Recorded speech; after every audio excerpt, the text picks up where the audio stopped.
से एस्टेब्लिश करेगा, इसके बारे में अब देखिए, कांग्रेस पार्टी तो बहुत से वादे किए थे। कांग्रेस पार्टी जब बाबरी मस्जिद का डिमोलिशन हुआ था, तो डिमोलिशन के बाद कांग्रेस पार्टी का एक रेजोल्यूशन है पार्टी का कि हम दोबारा वहाँ मस्जिद बनाएंगे। समझिए आप, जब कांग्रेस पार्टी की सरकार थी, उनका रेजोल्यूशन है उनकी पार्टी का कि हम बाबरी मस्जिद को वहीं बनाएंगे। क्या हुआ वहाँ पे फिर? अब कांग्रेस पार्टी बोल रही है, देखिए चुनाव से पहले तो बहुत बातें बोलती, उसके बाद क्या होता आप देख लो। दूसरी बात, आप बोलते कि ये बैन करेंगे, नहीं करेंगे। भाई आप शेटकर साहब को पार्टी में लिए, पूरी जिंदगी उनकी आरएसएस से शुरू हुई। हाँ, उनकी जिंदगी आरएसएस से शुरू हुई। पूरा उन्होंने बीजेपी के फाउंडर्स में से है, वो कांग्रेस में चले गए। क्या है आपका ये, मेरे को नहीं मालूम। देखेंगे क्या होता है इलेक्शन के बाद। सर, बीजेपी वाला ने मुस्लिम वोट डिवाइड करने के लिए असदुद्दीन ओवैसी को हुबली को बुलाया यहाँ पर। हाँ, तो मैं जाके राहुल गांधी को हराया। सुनिए आप, राहुल गांधी को मैं हराया। कांग्रेस पार्टी को लास्ट टाइम 2019 लोकसभा इलेक्शन में कितने एमपी आए कांग्रेस पार्टी को? कितने एमपी आए?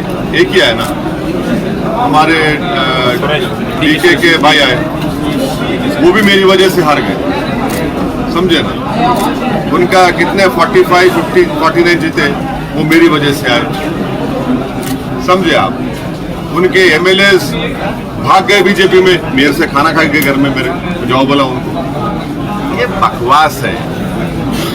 पूरे कर्नाटका में हम 2 सीट लड़ रहे, एक पे सपोर्ट कर रहे।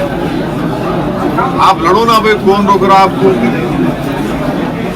तो वो उर्दू में एक सेइंग है, नाच नहीं जाने तो आंगन टेढ़ा बोलते। तो उनका मामला ऐसा है। मजलिस ने बाकी राज्यों में काफी सारे कैंडिडेट्स को फाइल किया, लेकिन कर्नाटक में सिर्फ 3 को। अब प्रॉब्लम ये है कि गुजरात में हम खाली 11 कैंडिडेट खड़ा करें, 12 एक कांग्रेस पार्टी वाले उसको खरीद लिए थे, बापू नगर बोल के अहमदाबाद में, वहां भी हार गए। 11 हम लड़े, उसके बावजूद भी कांग्रेस का कितना नंबर आया भाई? कितने एमएलए सीट्स है गुजरात में? तो ये आर्गुमेंट रॉन्ग है। हम अपनी पार्टी के स्ट्रेटेजी के लिहाज से हम फैसला लेते, हम किसी को जिताने हराने के लिए इलेक्शन नहीं लड़ते, हम अपने आप को जीतने के लिए इलेक्शन लड़ते हैं। तो ये आर्गुमेंट ही गलत है उनका, ये बोलने। हुबली पे लास्ट 6 महीने दंगा हुआ इधर, उसमें आपका कॉर्पोरेटर्स में सभी लोग अरेस्ट हो गए थे। तो एंटी सोशल एलिमेंट्स बने सो पार्टी है एमआईएम बोल के कांग्रेस से बिंबित कर रहे हैं यहाँ पे कांग्रेस लोगों ने।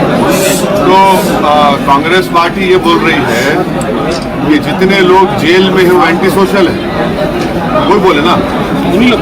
तो मैं कांग्रेस पार्टी को बोल रहा हूँ कि आप उन लोगों से वोट नहीं मांगना। फिर आप अगर जो जेल में है 90% उन लोगों का इन्वॉल्वमेंट नहीं है, उन लोगों का, उनको अगर आप एंटी सोशल बोल रहे हैं तो मैं चैलेंज कर रहा हूँ कांग्रेस पार्टी को, हुबली ईस्ट में आप खत्म भी नहीं रखना।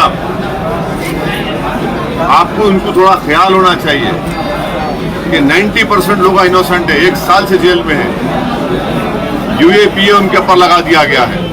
पूरा वकील का इंतजाम सबसे पहले मेरी तरफ से हुआ। तो अगर ऐसा बोल रहे हो उन्होंने, तो इससे इनका असली चेहरा सामने आ रहा हुबली के आवाम के सामने, उन्हें देख लेना है लोग। Sir, implementation of uniform civil code पर बीजेपी ज़्यादा ये दे रही है, और वो करने की बात भी उन्होंने अपने मैनिफेस्टो में बताया है।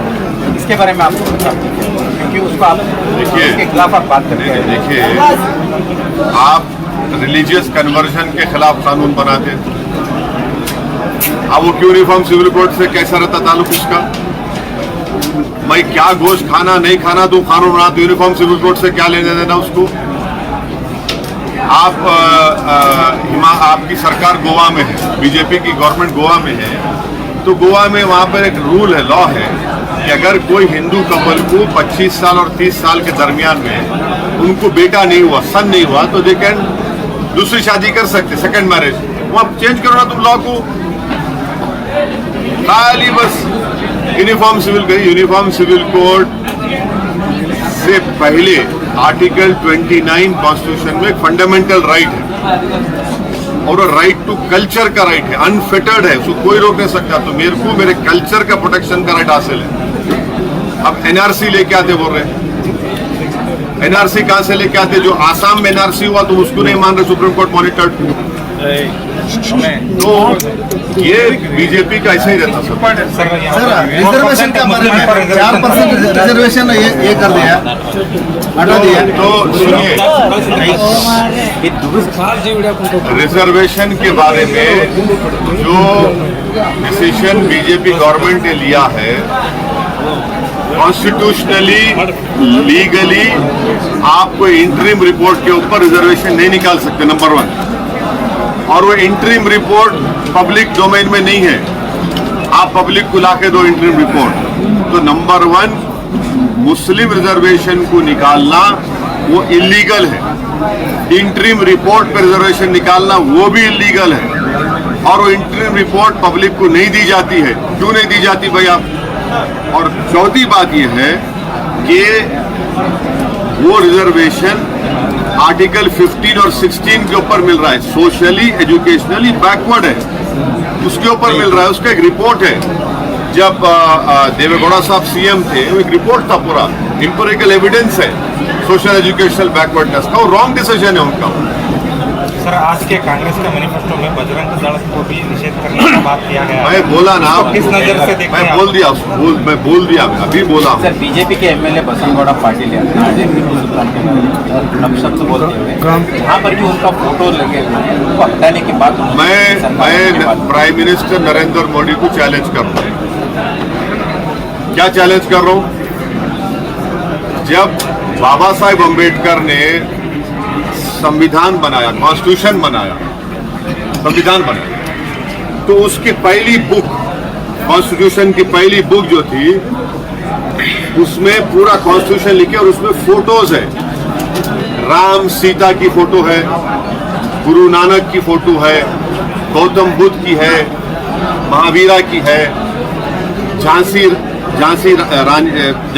रानी झांसी की फोटो है, मुगल किंग अकबर की फोटो है और टीपू सुल्तान की फोटो है। उसमें आप निकाल सकते हो उसमें से।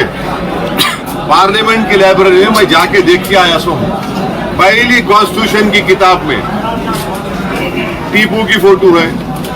अभी वो खाली निकालना। अरे तुम कर्नाटका में नौकरी नहीं दिए, कर्नाटका में किसानों को फर्टिलाइजर नहीं दिए, कर्नाटका में महंगाई कम नहीं करे, तो ये बाजा खाली, ये बाजा। सर, इस बार छोड़कर और आपकी पार्टी की बेस बढ़ाने की किस तरह का कोशिश आपके ओर से हो रही है? नहीं, हमारी पार्टी का यूनिट है, पार्टी को स्ट्रेंथन करना एक ऑनगोइंग प्रोसेस है और वो कंटिन्यू होते रहेंगे। सर आप कितने सीट ये कंटेस्ट करें, कितने? नहीं, हम देखिए, कर्नाटक में 2 सीट लड़ रहे हैं और जमखंडी में हम लोग सपोर्ट कर रहे हैं हमारे कैंडिडेट। सर, वो तायद करने की वजह क्या है सर? वो पार्टी का फैसला है, वो पार्टी का फैसला है। सर, बीजेपी जो सिर्फ लिंगायत लेके चल रही है, अभी जेडीएस पंचरत्न योजना लेके चल रहा है, कांग्रेस गारंटी कार्ड बांट रही है, जेडीएस पंचरत्न योजना लेके चल रहा है, कांग्रेस गारंटी कार्ड बांट रही है। तो आपका एजेंडा क्या है सर, कि मेजरली इन तरह आप भी कुछ लोगों का आश्वासन? ऐसा देखिए, एक बात सुनिए, 2014 में नरेंद्र मोदी जब प्राइम मिनिस्टर बनने से पहले बोले थे, भाइयों बहनों हर साल 1 करोड़ नौकरी, बेचारा पूरा हरीफ खुश होगा। अब क्या बोल रहे हो उन्होंने? मैं कितने नौकरी है तो बोल रहे 10 लाख, मैंने अब बोल रहे 2020, 1.5 साल पहले बोले। ये पब्लिक जो है ना, ये जितने भी इलेक्शन मैनिफेस्टो आते, हमको एक लॉ बनाना चाहिए कि जो भी पार्टी इलेक्शन मैनिफेस्टो में बोलती उसको इम्प्लीमेंट करना, नहीं इम्प्लीमेंट करे तो फिर उसके खिलाफ क्या एक्शन लेना। ये लिख के दे के बोलना अच्छा है। वो क्या होता है, एक हमारे बड़ों से हम एक किस्सा सुने। एक बादशाह था, बादशाह के दरबार में गाने वाला आया, बहुत अच्छा गाया, उन्होंने बोला तेरे को मैं एक घर दे दूं, और अच्छा गाया तो उन्होंने बोला मैं तेरे को चावल दे देता हूँ, और अच्छा गाया तो बोला मैं तेरे को वो बैंक अकाउंट दे देता हूँ। वो सब गाना हो गया। वो बेचारा गाने वाला बादशाह को बोला, वो कहाँ है वो दो बोल। उन्होंने बादशाह क्या बोला, तू गा के खुश करा, मैं तेरे को बोल के खुश कर दिया। समझे ना?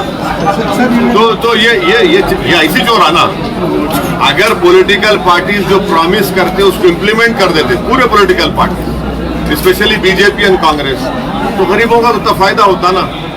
आज आपको मालूम इंडिया में 87% लोगों की आमदनी मंथली इनकम लेस देन 27,000। आज इस कंट्री में 5% लोगों के पास 60% भारत की दौलत है। ये क्या है फिर, ये कैसे हो रहा है? हमें जातिवाद Normally में सर, Muslims हमें stand with जातिवाद Congress party. We have seen in past and even now also Muslims are supporting Congress blindly. The person like Shettar who was with the Johnson background has joined Congress, and now even though the demolition of Dargah and even the Eidgah issues, Muslims are supporting. What message you are going to give to Muslims of Dargah? You see, my message to everyone, why only Muslims, limited to Muslims? My message to everyone, a person like Mr. Shettar, who is from RSS, is a founding member of BJP here. He was the one who brought BJP to greater heights in Karnataka. Whole life you have called him a person from RSS and a communal. Now suddenly he joins Congress party and Congress party gives him a certificate of secularism. तो Congress party क्या notary की दुकान है क्या? वो लगा के चिपका दे तो सेक्युलर, नहीं है तो कम्युनल में, वो तो नहीं हो सकता ना। सर, हमें जातिवाद में कब तक बांटा जाएगा सर? हाँ, जातिवाद में हमेशा जब तक आप लोग उसको बर्दाश्त करते रहेंगे। एक मैसेज दो सर आप। नहीं, जब तक जनता बर्दाश्त करेंगे, जब तक जनता बर्दाश्त सर, उनके करेगी। लिए एक मैसेज आप।